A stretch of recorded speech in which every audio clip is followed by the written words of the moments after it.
When I think of rhetoric being the art and science of listening as compared to the art and science of speaking, I really reflect on my experience with rhetoric both as a professional and as a parent. When an individual or practitioner really takes the time to stop and listen, it really supports the use of observation skills, critical thinking, analysis, and even evaluating. By doing so and having that pause to think before you act and even weighing out different possible solutions and evaluating which solution may yield the best outcome, rhetoric really provides an individual a lot of important information and details in order to make sound decisions or the best decision possible in a given situation. I think as a parent, one of the challenging situations I've dealt with when my son was 2.5 years old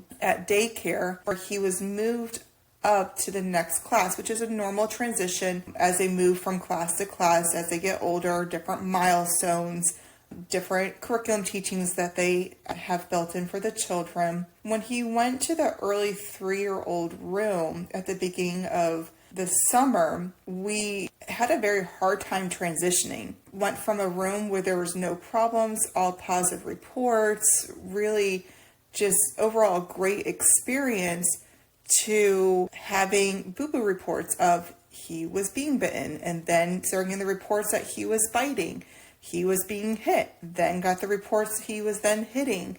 The school is sending out to all the parents in that room a general letter about behavior and what's acceptable and not acceptable for the daycare center. That transition within a week was very difficult. Just the first few weeks, one notification and another, and just really having a hard transition and a little confusing.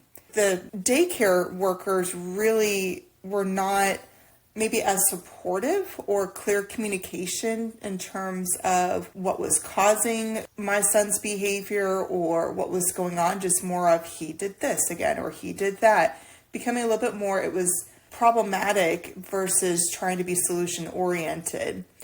I remember that after the third or fourth notification and talking to his teacher, having different emotions taking over, not knowing what to do, to the point where I took my son to the pediatrician to see if there was anything wrong with him, because we all of a sudden are experiencing these behaviors that were not existent in the prior room. At the time, professionally, I was a principal at an elementary school where we had a unit for ESE students for EBD, emotional behavior disabilities, in addition to ESE pre-K program. Working with children and children with behaviors, it was in my wheelhouse. Not saying my son was perfect, but knowing my son, he's motivated by hugs and kisses. He does have an older sibling that's 6 years older, so they do roughhouse. So I could make the connection between maybe his older sister roughhousing a little bit too much with him, where maybe he's being rough to individuals.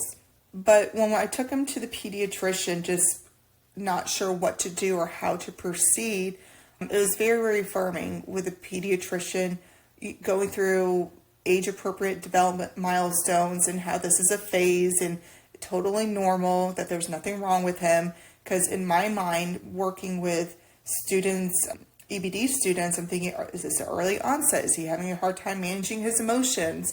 So I was reaffirming having a professional put in perspective his age bracket, the transition, and really talking me through that what he was experiencing was normal.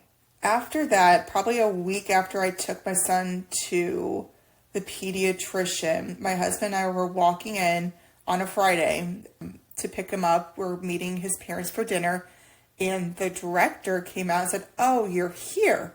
I need to talk to you." It's never a good thing when the director comes over is needs an impromptu meeting of, "Oh, I've been waiting for you at the front desk," which I've never seen her during pickup, usually at the front desk. And then we're brought into that room, the room with floor to ceiling glass that you can see through, where we're sitting in her office. And the conversations are not always good. So my husband and I went in, sat down. She starts out with reviewing the difficulties of our son in the room that he's having. Of course, being caught off guard, a little mix of emotions get stirred up. It's that feeling of the emotional quicksand easily creeping up on you to want to react. But taking a breath, being in a reflective mindset, I just listened. I listened to her to go through the different incident reports and recapping the different biting or hitting that they've experienced with him being in the room.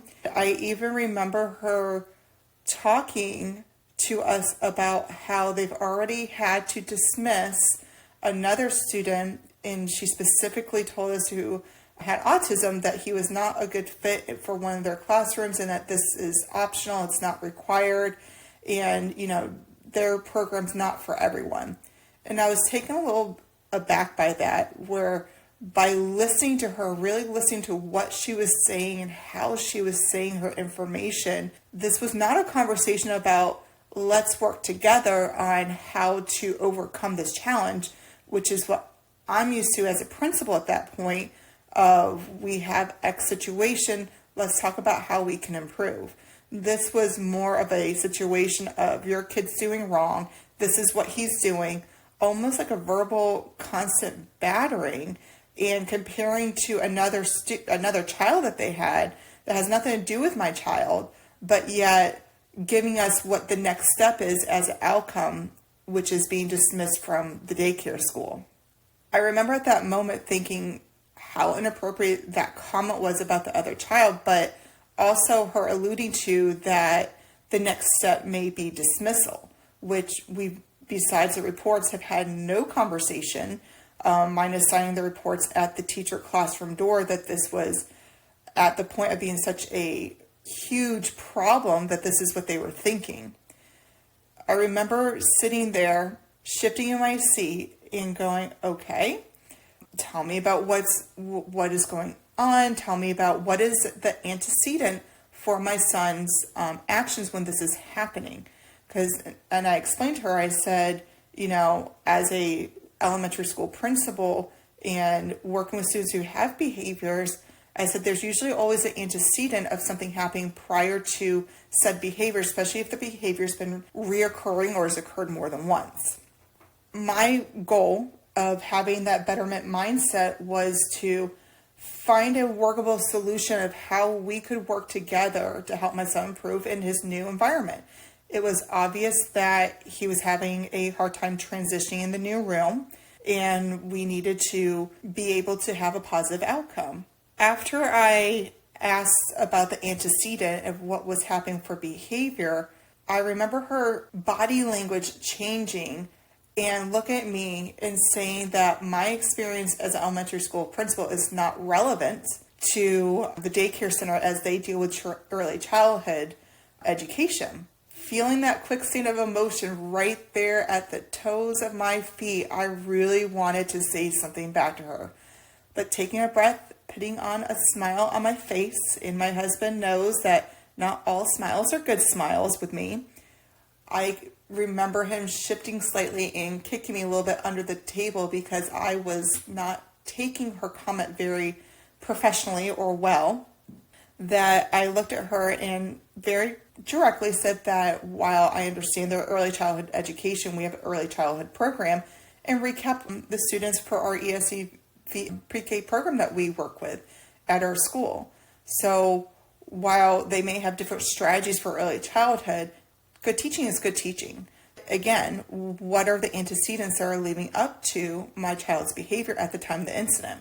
Her response was, well, they don't really focus on that. Okay, if you're expecting my son to change, how are you going about changing it? He's 2.5. How can we work together to help him learn good habits? What are you doing as a school when this happens? And she told me that when this happens, they talk to him and they tell him that not to do it again. Obviously, this has happened more than once, that strategy is not working. What can we do to help him learn the good habits and to curb the bad habits? And she basically said that their expectations at this daycare center, which we've been with them for years with my older daughter and now my son at the time, by talking to him at 2.5 years old, mind you, that he is expected to be able to learn from his mistakes and not do it again. Okay, that's not working. So I changed my angle and I said, well, talk to me about the routines in the classroom. What are the daily routines or structures that you implement in this classroom that we can try to mimic at home to help bridge what he experiences at home to at school? Are there certain routines, certain phrases that we can be implementing at home to help him see the connection between home and school? And she went back and said, well, they can't account for every routine and every procedure in every room. Okay, so I reshifted my frame again. So if you're saying that my son is exhibiting a behavior that you're actually looking at dismissing him from your school, and of course she backpedaled and said, well, we're not there yet. We're just having a good faith talk about your son's behavior. But to put it plainly, in my response to her is that is a possible outcome because you put it out there very plainly referencing another child. That has nothing to do with my situation. So I told her, I said, what can you do in terms of strategies in the classroom to help my son, curb his behavior and learn good habits? Is there a behavioral intervention plan that could be put in place? Is there different strategies that the teacher does something different to help him? Part of me really just wanted to, every time she had a negative response back that was just putting up a wall, that I just really wanted to put my foot in that quicksand of emotions and just snap at her, because she had no care in the world the way she was communicating of my son being successful at the school. It was more of either he falls in line on his own, is what she was communicating by them just talking to him, or he has to go somewhere else, which that didn't sit well with me. But keeping a reflective mindset, keeping my feet out of that emotional quicksand, really listening and using the rhetoric that she was using, watching her body language, her tone, the way she worded things, I really listened so I knew how to respond back, because my end goal that I was focused on is how do I help my son be successful? Even if that's not her goal, that was my goal. And that was the outcome I wanted as a solution out of this situation. The conversation ended with her saying to me that this is a new teacher and that they have to evaluate the class makeup to make sure that their teacher is successful, and that not every parent is as understanding as if their child is being bitten or hit, that they also have to deal with other parents who are considered victims. So I looked at her and I said, I understand that.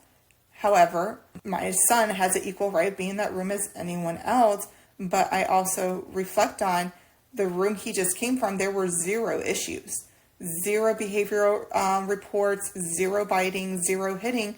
But yet when he transferred this new room, it started out with him being bit, him being hit, and then him, after learning his behavior for other students, and now he's engaging in it. I said, I do wonder what the structures of the classroom are that the teacher's using, or if there's actually room for improvement for yourself or whoever is over her to help with structures. I said, have you even observed her room to see what routines, procedures? It could be an easy fix as implementing a procedure to help the teacher be more successful, to be more preventative. Granted, I may have been telling her what to do her job. However, it was, from my professional experience, a valid point of view. She did not appreciate it and said that they will just observe moving forward. We left that meeting as the daycare did not like my child, and there was a target on his back that if he didn't shape up, they were going to ship him out. And that was just very unfair, especially reflecting back on the pediatrician saying how this isn't a normal developmental milestone.